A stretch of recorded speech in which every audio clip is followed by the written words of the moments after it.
Welcome friends. நாம் இன்றைக்கி இந்த வீடியோவில் ஃப்ரூட்ஸ் பற்றி பார்க்கலாம். ஃப்ரூட்ஸ்னால் கனிகள். ஃப்ரூட்ஸ் எப்படி உருவாகும்னா, எல்லாருக்குமே ஃப்ளவரில் இருக்க 4 ஓரல்ஸ் தெரியும். Calyx, corolla, androecium and gynoecium. Androecium male reproductive organ. இது ஸ்டாமன்ஸால் ஆனது. ஸ்டாமன் ஆந்தர் ஃபிலமெண்ட்டோட அட்டாச் ஆகிருக்கும், அதை தான் ஸ்டாமன்னு சொல்லுவோம். கைனோஷியம்ங்கிறது ஃபீமேல் ரீப்ரொடக்டிவ் ஆர்கன். இது 1 or more கார்பல்ஸால் ஆனது. கார்பல்ஸ் ஸ்டிக்மா ஸ்டைல் ஓவரியால் ஆனது. மேல் ரீப்ரொடக்டிவ் ஆர்கனான ஆண்ட்ரோஷியம்லேருந்து ஆந்தரில் போலன் இருக்கும். அந்த pollen female reproductive organ stigma மேலே விழும். அதை தான் பாலினேஷன் சொல்லுவோம். அந்த போலன் ஸ்டிக்மா மேலே விழுந்ததுக்கப்புறம் ஜெர்மினேட் ஆக ஆரம்பிக்கும், முளைக்க ஆரம்பிக்கும். அது ஓவரி ரீச் பண்ணும். ஓவரி ரீச் பண்ணி ஓவரியில் இருக்கக்கூடிய ஓவில்ஸோடு ஃபியூஸ் ஆகும், இணையும். அதை தான் ஃபெர்டிலைசேஷன்னு சொல்லுவோம். இணைஞ்சி விதைகளை உற்பத்தி செய்யும். சீட்ஸ் ப்ரொடியூஸ் ஆகும். இந்த ஓவரி ஃபெர்டிலைசேஷன் ஆனதுக்கப்புறம் ரைப்பன் ஆகும், பழுக்கும். அதை தான் ஃப்ரூட்ஸ்ன்னு சொல்லுவோம். காமன் பர்சனோட பெர்ஸ்பெக்டிவில் ஃப்ரூட்னா என்னென்னா, ஃப்ளவரில் ஏதோ ஒரு பார்ட், அப்படி இல்லைன்னா என்டர் கைனோஷியமும் எடிபிள் பார்ட், அதை தான் ஃப்ரூட்டுன்னு சொல்லுவாங்க. எந்த பார்ட் ஸ்வீட்டாக, இனிப்பாக, ஜூஸியாக, சாறு நிறைந்ததா, ஃப்ளஸ்ஸி சதைப்பற்றுள்ளதா, வண்ணமயமாக, அரோமேட்டிக் ஸ்மெல்லாம் உள்ள விதைகளோடு இருக்கும். அதை தான் ஃப்ரூட்டுன்னு சொல்லுவோம். ஃப்ரூட்டுங்கிறது ஃபெர்டிலைஸ்ட் அண்ட் ரைப்பன்ட் ஓவரி தான்.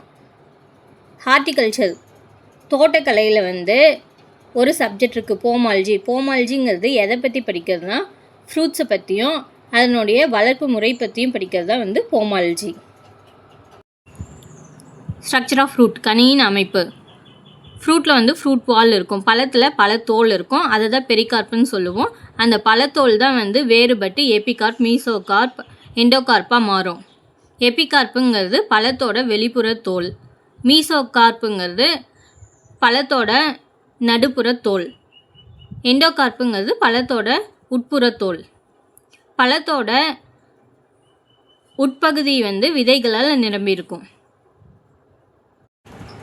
Classification of fruits based on formation. Fruits based on formation பொறுத்து 3 கிளாஸிஃபை பண்ணியிருக்காங்க. True fruit, false fruit, parthenocarpic fruit. First carpellary part and non carpellary பார்ட்னா என்னென்னு பார்க்கலாம்.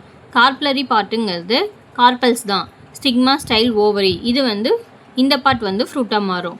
நான் கார்ப்லரி பார்ட்டுங்கிறது other floral parts, androecium, gynoecium இல்லாமல் ஃப்ளவர்ஸோட other floral parts, calyx, corolla, thalamus, perianth, involucre, இதெல்லாம் ஃப்ரூட்டாக மாறும். First true fruit.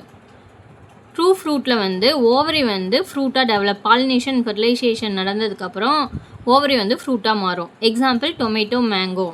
தக்காளி, மாமரம். இதில் ஓவரி ஃப்ரூட்டாக மாறும். False fruit. ஃபால்ஸ் ஃப்ரூட்னால் ஓவரியோடு சேர்ந்து நான் கார்ப்லரி பார்ட்ஸும் ஃப்ரூட்டாக கன்வெர்ட் ஆகும். ஆப்பிளில் பூவோட அடிப்பகுதி, பூ தளத்தை தான் தலமஸ்ன்னு சொல்லுவோம். அந்த தலமஸும் ஓவரியும் ஃப்ரூட்டாக கன்வெர்ட் ஆகும். Jack fruit. பலாப்பழத்தில் perianth, undifferentiated calyx and corolla ஃப்ரூட்டாக டெவலப் ஆகும். வால்நட், வாதுமை கொட்டை, அக்ரூட் பருப்பு. இதில் பல பூக்கள் இருக்கும், அதனுடைய அடி செதில் தான் இன்வல்கர்னு சொல்லுவோம். அண்டு பீரியந்த்னா அன்டிஃப்ரென்ஷியேட்டட் கேலக்ஸ் அண்ட் கரோலா.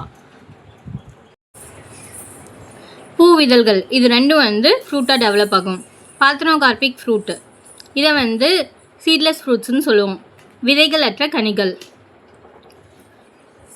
இதில் ஓவரியில் ஃபெர்டிலைசேஷன் நடக்காமல் ஓவரி ஃப்ரூட்டாக கன்வெர்ட் ஆகும். எக்ஸாம்பிள் பனானா, வாழை.